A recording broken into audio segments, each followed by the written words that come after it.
మహాత్మా గాంధీ గారి కాంస్య విగ్రహ ఆవిష్కరణకి విచ్చేసిన పెద్దలు అలాగే పుర ప్రముఖులందరికీ పేరు పేరున నమస్కారాలు తెలియజేసుకుంటూ,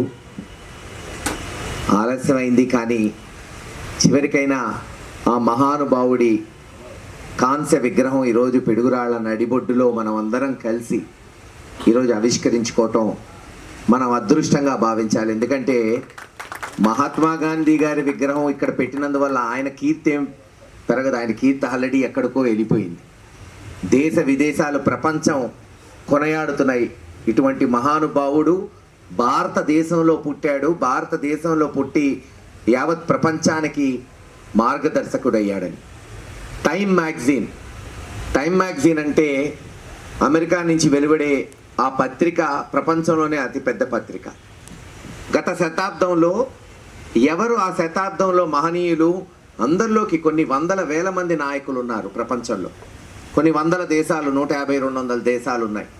అన్ని దేశాల్లో అనేక మహానుభావుల పేర్లు సర్వే చేస్తే మొట్టమొదట పేరు ఆల్బర్ట్ ఐన్స్టైన్. ఎవరైతే ఆ రోజున సైంటిస్టు, ఫిజిక్స్ పితామహుడు ఉన్నాడో మొట్టమొదటి పేరు ప్రపంచం మొత్తంలో వస్తే రెండో పేరు మన మహాత్మా గాంధీ గారి యావత్ ప్రపంచంలో.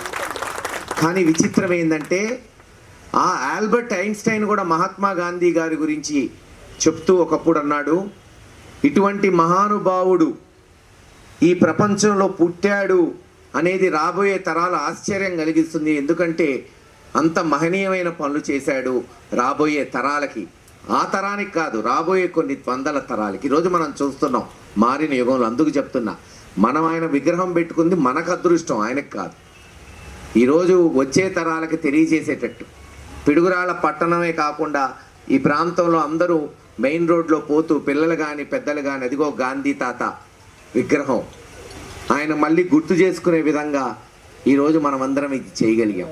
ఇందాక శ్రీనివాస్ గారు చెప్పినట్టు మొన్న భారీ ర్యాలీ, దాదాపు 5,000-10,000 మందితో ర్యాలీ తీస్తున్నప్పుడు ఈ విగ్రహాలన్నీ పెట్టాలనుకున్నాం.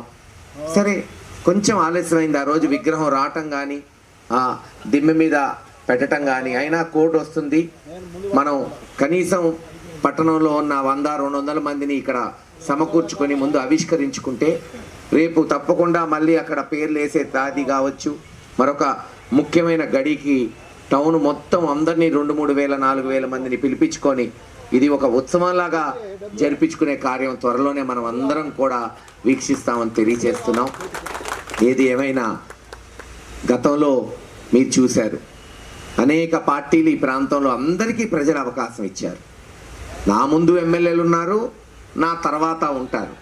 ఇదే నా జాగీరు కాదు, ఇది ప్రజాస్వామ్యం. మంచి చేస్తే ఇంకొక 5, 10, 15 సంవత్సరాలు అంతే. మనిషి జీవితమే శాశ్వతంగా, అది పదవుదే ఉంది. కానీ ఈ రోజున చేసిన పనులు మిగిలిపోతాయి. కేవలం విగ్రహాలే కాదు. ఈరోజు పిడుగురాళ్ల పట్టణంలో మీరు చూడండి, గతంలో ఈ రోడ్డు ఎలా ఉంది, ఈరోజు ఎలా ఉంది. మరి ఈరోజు బ్రహ్మాండంగా పట్టణానికి అన్ని హంగులు ఆర్భాటాలతో ఈ రోడ్డు వెడల్పు చేశాం.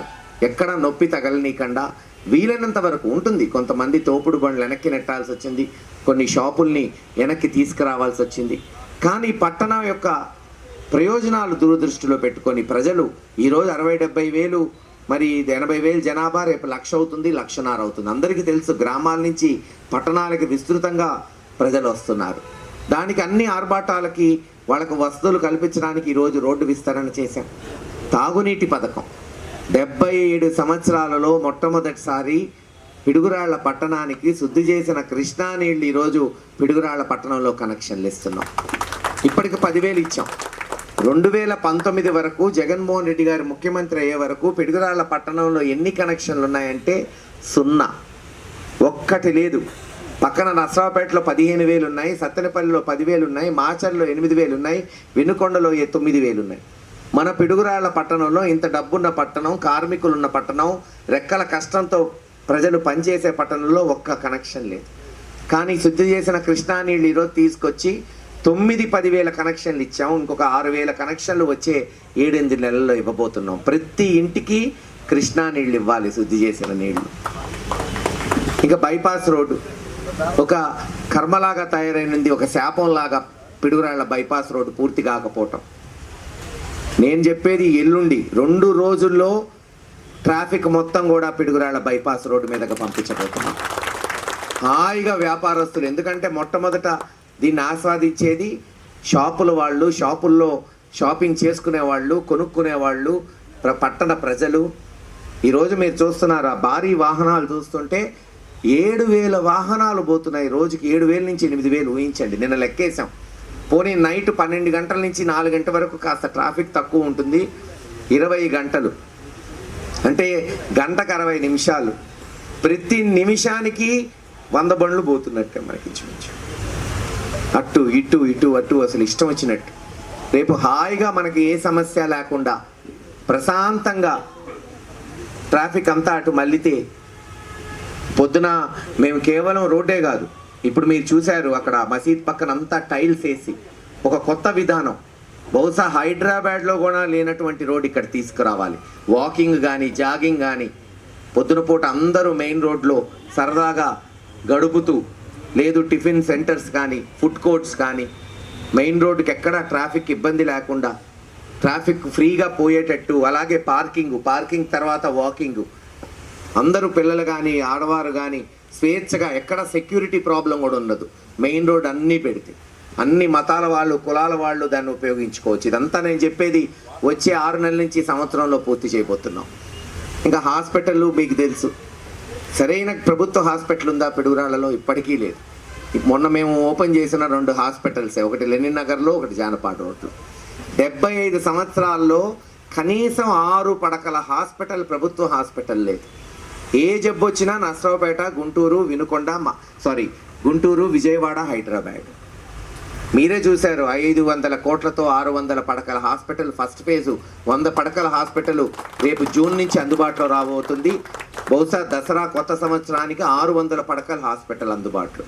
కాలు నొప్పి నుంచి గుండె నొప్పి వరకు, క్యాన్సర్ వంటి చికిత్సలకు కూడా ఉచితంగా ఇక్కడ వైద్యం అందిస్తాం. ఇంకా మనోళ్ళు గుంటూరు, నర్సరావుపేట పోవటం కాదు, సత్తెనపల్లి వాళ్ళు, లేదు నగరికల్లు మండలం వాళ్ళు, ఇటు రాజుపాలెం మండలం వాళ్ళు, మాచర్ల నియోజకవర్గం వాళ్ళు అందరూ వచ్చి మన దగ్గర చికిత్స అందిస్తారు. ఇంకా చెప్పాలంటే కాస్త కోస్త తెలంగాణ వాళ్ళు కూడా రావచ్చు, ఎందుకంటే అంత పెద్ద హాస్పిటల్ హైవే ఆనుకొని ఎక్కడా లేదు. మెడికల్ కాలేజీ, కనీసం డిగ్రీ కాలేజీ లేదు పిడుగురాళ్లలో. ప్రభుత్వ డిగ్రీ కాలేజీ ఇప్పటి వరకు లేదు. ఒకే ఒక్క జూనియర్ కాలేజు కాసు బ్రహ్మానంద రెడ్డి గారు ఎంపీగా ఉన్నప్పుడు వచ్చిన జూనియర్ కాలేజ్ ఒకే ఒక్కటి పిడుగురాళ్లలో. మరి అటువంటిది విద్యలోనే అతి ఉన్నత విద్య మెడికల్ కాలేజీ వచ్చే సంవత్సరం 2025 జూన్ నుంచి 100 సీట్లు సంవత్సరానికి ఎంబీబీఎస్ సీట్లు మనం అక్కడ జాయిన్ చేసుకోబోతున్నాం. నర్సింగ్ కాలేజ్ శాంక్షన్ అయింది. ఒకటే చెప్తున్నా మీకు, వచ్చే సంవత్సరం 2 సంవత్సరాల్లో ఖచ్చితంగా ఇంజనీరింగ్ కాలేజ్ కూడా ఇక్కడ నెలకొల్పుతాం. ఎందుకంటే ఈ ప్రాంతంలో పరిశ్రమలు ఉన్నాయి, వ్యవసాయం ఉంది, సిమెంట్ ఇండస్ట్రీ ఉంది. ఏంది మన ప్రాంతంలో లేదంటే చదువుడానికి కాలేజీలు, సరైన స్కూళ్ళు, హాస్పిటల్స్. ఆ 2 తీసుకొస్తే ఒక ఎడ్యుకేషన్ హెల్త్ హబ్గా కూడా ఇది తయారవుతుంది. వ్యాపారంతో పాటు ఒక ఎడ్యుకేషన్ హెల్త్ వస్తే టౌన్ బాగుపడిద్ది, స్టూడెంట్స్ పెరుగుతారు. మన పిల్లలు ఎక్కడికో పోయి ఈరోజు రెంట్లు పెట్టుకొని వేలు ఖర్చు పెట్టి హాస్టల్స్లో ఉండి చదువుకుంటున్నారు. అలా కాకుండా మన కళ్ళ ముందే చదువుకుంటారు. ఇలా నీళ్లు, రోడ్లు, బైపాస్ రోడ్డు, లేదు మెడికల్ కాలేజు, జానపాడు బ్రిడ్జు 52 కోట్లతో కేంద్ర ప్రభుత్వం దృష్టికి తీసుకెళ్లి శాంక్షన్ చేశాం. పనులు మొదలైనవి, టెండర్లు పూర్తయినాయి. వచ్చే 18 నెలలు అది కూడా పూర్తయితే జానపాడు రోడ్డు కూడా మరీ విస్తరంగా అది అభివృద్ధి చెందుతుంది. ఇలా మౌలిక సదుపాయాలు ఇప్పటికే జగన్మోహన్ రెడ్డి గారు ఇస్తున్న నవరత్నాలు కాకుండా దాదాపు 200-300 కోట్ల రూపాయలు ఒక్కొక్క ఇంటికి 1,00,000 నుంచి 1,50,000 వరకు ఈరోజు పిడుగురాళ్ళ పట్టణంలో అనేక మందికి నవరత్నాల ద్వారా లబ్ధి వచ్చింది. 7,000 మందికి, ఊహించండి, 18,000 ఇళ్ళుంటే పిడుగురాళ్ళ పట్టణంలో 40% 7,000 మందికి సొంత ఇళ్ళు లేని వాళ్ళకి భూమి ఇచ్చి ఒక్కొక్కళ్ళకి 2 లక్షలు ఇచ్చి ఇళ్ళు కట్టిస్తున్నాం ఈరోజు పిడుగురాళ్ళ పట్టణంలో. ఇలా అన్ని విధాలుగా అభివృద్ధి చెందుతూ పోతుంది మన పట్టణం. వీలైనంత వరకు రేపు కొండమూడు నుంచి పేరేచెర్ల జాతీయ రహదారి శాంక్షన్ అయింది. అది కూడా 2 సంవత్సరాల్లో పూర్తయితే పిడుగురాళ్ళ నుంచి హైదరాబాద్ కానీ, చెన్నై కానీ, అటు విజయవాడ, వైజాగ్ కానీ ఎక్కడికైనా సరే జాతీయ రహదారుల ద్వారా పోయేటట్టు ఈరోజు అన్ని విధాలుగా అభివృద్ధి చెందుతుంది. దీనివల్ల వ్యాపారాలు పెరుగుతాయి, పట్టణంలో వసతులు పెరుగుతాయి. ప్రజలు ఇక్కడ ఉండడానికే ఎక్కడో గుంటూరో విజయవాడ పోయే బదులు ఇక్కడే ఉందాం, హాయిగా ఉంది ఈ పట్టణం అని అన్ని విధాలుగా మనం సమకూర్చగలుగుతాం. అందుకే ఈ రోజున అన్ని విధాలుగా అభివృద్ధి చెందుతుంది. విగ్రహాలు అంటారా, మహానుభావుల విగ్రహాలు అందరి, మహాత్మా గాంధీ గారు కానీ, ఫూలే గారు కానీ, ప్రతి ఒక్కళ్ళ విగ్రహాలు అక్కడ అంబేద్కర్ గారిది, జగజీవన్ రామ్ గారిది, ఐలమ్మ గారిది, వడ్డెర ఓబన్న గారిది, రోసయ్య గారిది, ఇలా అందరి విగ్రహాలు పెట్టుకుంటూ పోయాం. సేవాలాల్ గారిది, అబ్దుల్ కలాం గారిది, ఇంకా ఉన్నాయి, ఇంకా ఒకటో రెండో. పొట్టి శ్రీరాములు గారి విగ్రహం పెట్టాలి. అలాగే మన వానరసేన అడుగుతున్నారు, శివాజీ గారి విగ్రహం అది పెట్టాలి. ఇలా ఇంకా ఆ పెద్దలు అన్నీ సమకూర్చుకోగలిగితే మనం ఎలాగైతే ఒక ట్యాంక్ బండ్ని మనం చూసి గర్వపడుతున్నామో హైదరాబాద్లో, అలాగే పిడుగురాళ్ళ మెయిన్ రోడ్ చూసి యావత్ జిల్లా గర్వపడేటట్టు చేయాలి. ఎందుకంటే ఎక్కడా ఇలా లేదు. ఇంత పెద్ద రోడ్డు చేసి మహానుభావుల విగ్రహాలన్నీ ఒకే రోడ్లో కనపడేటట్టు మనం చేయగలుగుతున్నాం. ఒకటే చెప్తున్నా, ఇదేదో నా గొప్పతనం, మా పార్టీ గొప్పతనం, మా నాయకులు గొప్పతనం అనట్లా, మా తలరాత. మంచి పని చేయాలంటే అది కూడా రాసి ఉండాలి మనకంతే. దేవుడు మన సంకల్పం, మన ఉద్దేశం ఉంటే దేవుడు కూడా సహకరిస్తే ఇటువంటి మంచి కార్యక్రమాలు చేయగలుగుతాం. ఖచ్చితంగా ఇందాక శ్రీనివాస్ గారు అన్నాడు, వాస్తవం ఆయన చెప్పింది. నేనేమి ఇక్కడ శాశ్వతంగా ఉండను, మంచి చేస్తున్నాను కాబట్టి ఇంకొక 5-10 సంవత్సరాలు. మనిషి జీవితమే శాశ్వతం కాదు, పదవులు దేవుంది. కానీ ఏదో ఒక రోజు, పోయే రోజు మీ బిడ్డ చరిత్ర సృష్టించిపోతాడు ఈ ప్రాంతంలో, పిడుగురాళ్ళ పట్టణంలో. అంతవరకు తప్పకుండా చెప్తాను. వీలైనంత వరకు, చేతనైనంత వరకు 4 మంచి పనులు చేస్తున్నాం. ఉంటాయి, తప్పులు కూడా ఉంటాయి. నా వల్ల ఉండొచ్చు, మా నాయకుల వల్ల ఉండొచ్చు, కొంతమంది కార్యకర్తల వల్ల ఉండొచ్చు. మాకంతా తెలుసు, మేమేమి తెలుసుకోవడానికి లేదనుకునే వ్యక్తులం కాదు. ఆ తప్పులు మీరు ఎవరన్నా సరే వచ్చి చెప్తే సరి చేసుకుంటాం. ఇదిగో ఇలా జరిగింది, ఇలా తప్పు జరుగుతుంది, ఇక్కడ జరగకూడదు. ఇన్ని మంచి చేస్తున్నారు కానీ ఇదిగో ఇటువంటి చిన్న చిన్న తప్పులు మీ వల్ల, మీ నాయకుల వల్ల, మీ శిష్యుల వల్ల, కార్యకర్తల వల్ల జరుగుతుందంటే ఖచ్చితంగా ఒక్కటి మటుకు చెప్తున్నాను, జగన్మోహన్ రెడ్డి గారి నాయకత్వంలో మేమందరూ మంచి చేస్తామో లేదో తెలియదు కానీ తప్పు మటుకు ఉపేక్షించమని మీకు తెలియజేస్తున్నాను. ఎవరు చేసినా మా పార్టీ ఉపేక్షించే ప్రశ్నే ఉండదు. తెలిసిన తర్వాత ఎవరికి హాని కలిగించకూడదు, ఎవడి కడుపు కొట్టకూడదు, ఒకటికి అన్యాయం చేయకూడదు. చేతనైతే మనం కడుపు నింపాలి కానీ ఒకడు కడుపు కొట్టే కుటుంబం నుంచి వచ్చిన వ్యక్తులం కాదు మేమెవరు అని మీకు తెలియచేస్తున్నాం.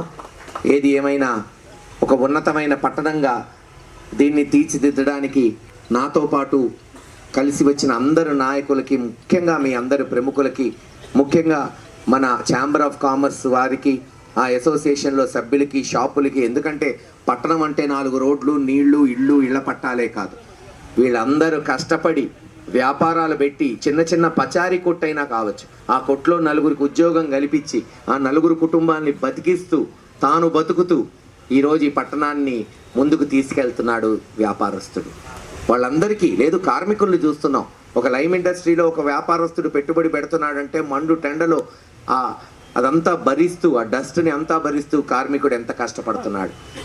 అందుకే మనం ఆ కార్మికుడికి కానీ, ఆ వ్యాపారస్తుడికి కానీ, ఆ రైతుకు కానీ, ఆ రైతు కూలీకి కానీ శిరస్సు వంచి మనం అందరం నమస్కరించుకోవాలి. ఎందుకంటే పట్టణం ఈరోజు చల్లగా ఉందంటే వాళ్ళ రెక్కల కష్టం. వాళ్ళు కష్టపడుతున్నారు కాబట్టి ఈరోజు పన్నుల రూపంలో మనకు 4 రూపాయలు వస్తున్నాయి కాబట్టి 4 మంచి పనులు చేయగలుగుతున్నాం. ఇంకా మున్ముందు కూడా ఇటువంటి కార్యక్రమాలు మీ దయ వల్ల, మీ ఆశీర్వాదం వల్ల మరోసారి రేపు 2 నెలల్లో జరగబోయే ఎన్నికల్లో జగన్మోహన్ రెడ్డి గారికి, నాకు, అనిల్ కుమార్ యాదవ్ గారికి తప్పకుండా ఈ అవకాశం వస్తుందని అభిలాషిస్తూ సెలవు తీసుకుంటున్నాను. Thank you sir.